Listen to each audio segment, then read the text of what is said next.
Hello दोस्तों, कभी भी विभाजकता के नियम पर अगर ये क्वेश्चन आपके एग्जाम में आते हैं तो सिंपल तरीके से कैसे निपटाएंगे, ध्यान से सुनना। पहले एक नियम समझ लेते हैं। अगर मैं 31 में 35 का भाग लगाऊं, ऊपर वाला नंबर छोटा है तो यही शेषफल बचता है, 31 ही बचता है।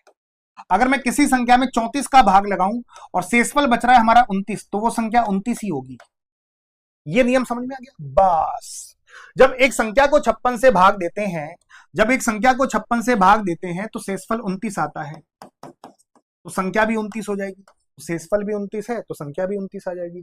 जब उसी संख्या को 8 से भाग दें तो 29 में 8 का भाग लगा दो तो 8 या 24, तो 8 या 24, शेषफल कितना बचेगा? 5।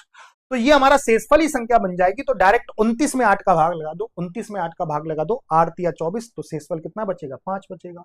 जैसे ये क्वेश्चन है कि एक संख्या को 221 से भाग दिया जाता है तो शेषफल 64 प्राप्त होता है। जब उसी संख्या को 13 से भाग दिया जाए तो 64 ही संख्या बन जाएगी। तो 64 में 13 का भाग लगा दो, 13 13 चौक 52, तो 64 में से 52 घटाओगे तो 12 शेषफल बचेगा। तुरंत के तुरंत आंसर आ गया। जब एक संख्या को 6 से भाग दिया जाता है तो शेषफल 3 बचता है, तो संख्या भी 3 आ गई। जब उसी संख्या के वर्ग को, मतलब 3 का वर्ग कितना हो गया? 9, 9 को 6 से भाग करूंगा, 9 में 6 का भाग लगाऊंगा, 6 एकम 6, तो 3 शेषफल बचेगा। कितना इजी अप्रोच है।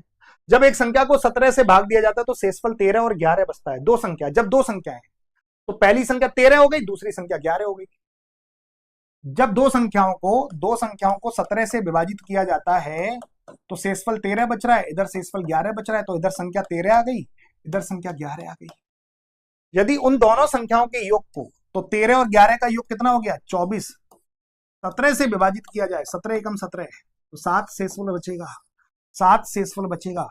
कितनी गजब की अप्रोच है। मजा आ गया कि नहीं आ गया? दिल खुश हो गया होगा इस अप्रोच से। ये बात क्लियर हो गई, उम्मीद करता हूं समझ में आ गया होगा। जब 33 को अलग अलग भाग देने पर शेषफल क्रमशः 21 और 28 प्राप्त होता है दो संख्याओं में, तो दोनों संख्याओं के योग को 33 से भाग दिया जाए तो शेषफल क्या बचेगा?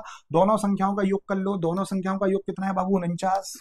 जब मैं 49 को 33 से भाग करूं तो शेषफल क्या बचेगा? 33 एकम 33, तो 16 शेषफल बचेगा। कितना बचेगा? 16 शेषफल बचेगा। ये क्वेश्चन होमवर्क में दे रहा हूं, ध्यान से करना इस क्वेश्चन को होमवर्क में। तो ऐसे शॉर्ट्स में पूरा मैथ कंप्लीट करा दूंगा। चैनल को सब्सक्राइब कर लेना, लाइक कर देना, शेयर कर देना मेरे प्यारे साथियों। शॉर्ट्स में पूरा मैथ कंप्लीट होने जा रहा है और भी वीडियो आती रहेंगी बिल्कुल क्रम में, टाइप वाइज। थैंक यू, धन्यवाद, टाटा, बाय बाय।